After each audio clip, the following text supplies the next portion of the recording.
So I have two really quick updates. First of all, I'm not going to be wearing my glasses in intros anymore because there's a big glare, especially with the second update, which is my new camera. So with my new camera, there's a big glare on my glasses and it just makes it look really weird. So I'm just not going to wear them anymore for intros. I mean, I'm still going to have to wear them because they are required, but just not for intros for you guys because it's really annoying. At least it bothers me. I don't know if it bothers you guys, but it bothers me. So just not going to wear them. Secondly, as I already said, I got a new camera. It's the Canon EOS 70D, and I think it's one of the best purchases I've ever made.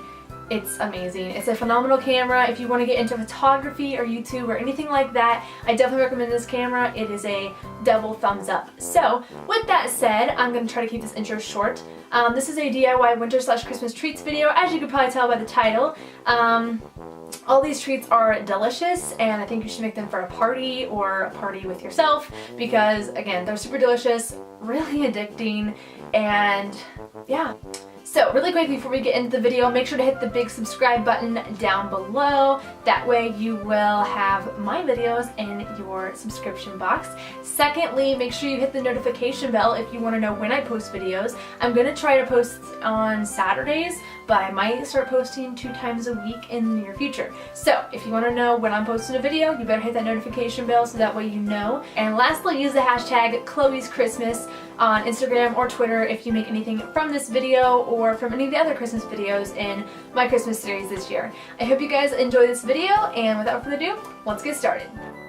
The first recipe we're going to be making is called Sugar Cookie Chex Mix, and it's probably like the most addicting Christmas treat I think I've ever made. So the things you're going to be needing are 6 cups of rice or corn Chex. I'm using corn Chex. You're going to need a teaspoon of vanilla, a 1/4 cup of butter, and you're going to need 4 ounces of white chocolate chips, 1.5 teaspoons of water.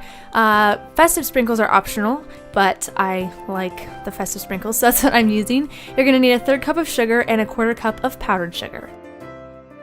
So the first thing that we're going to be doing is taking a pan and we're going to cover it with wax paper. You could also use non-stick lining or anything like that. I have like silicone rubber mats that I use for baking, but I just decided to use wax paper because it's easy just to curl up and throw away.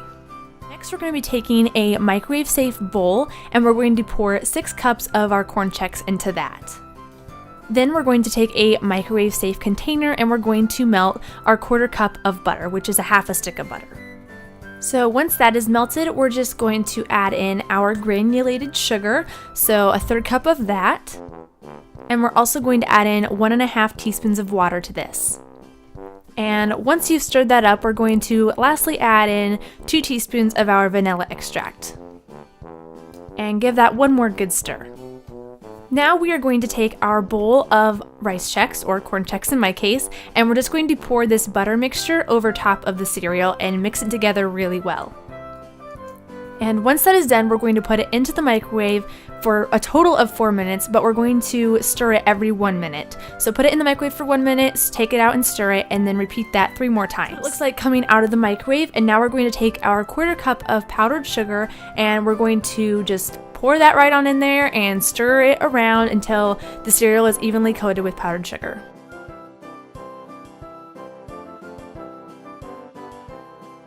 Once that is done, we're going to take that entire bowl and we're going to pour the cereal over our wax paper. Try to get this laid out as evenly as you possibly can because next we're going to be melting the white chocolate and drizzling that over the top. So now then, as I said, we're going to melt our white chocolate in the microwave and just make sure not to over microwave it because when you do, it gets super hard. So now we're just going to drizzle this over top of the cereal. Lastly, we're just going to add the sprinkles, which is probably my favorite part, so that's what I'm doing here.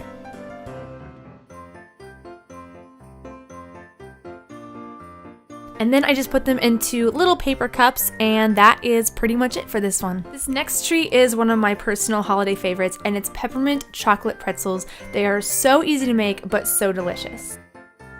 The things you'll be needing are 1 cup of chocolate chips and 1 cup of white chocolate chips, or you can use almond bark. I'm using one of each, as you can see. You're gonna need pretzels. You can really use any kind of pretzel. I'm using the twists, but you can also use the square pretzels. And you're gonna need some candy canes or any kind of peppermint candy, and peppermint extract or mint extract. The first thing I'm doing is taking 2 baggies, so I'm putting all the candy canes into one baggie. Make sure and unwrap those candy canes first, and then I'm going to put that baggie inside of the other one, just that way when we crush our candy canes up, it doesn't completely come through the bag as it usually does. Next, we're going to take a cookie sheet and line it with some sort of silicone mat or wax paper. So what we're going to do is just lay out as many pretzels as you can fit onto the wax paper or your silicone mat, or however many you're wanting to make.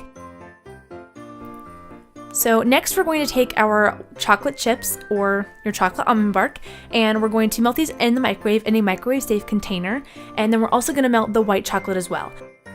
So I also placed them, once they were completely melted, I placed them into a Ziploc baggie, separately of course, and snipped off the corner. The chocolate one, I kind of snipped it a little bit too big, so I couldn't drizzle the chocolate over the pretzels. Then we're going to take our white chocolate and drizzle it over the top of the pretzels. I learned my lesson this time, guys. I cut it way smaller, so I was actually able to drizzle it.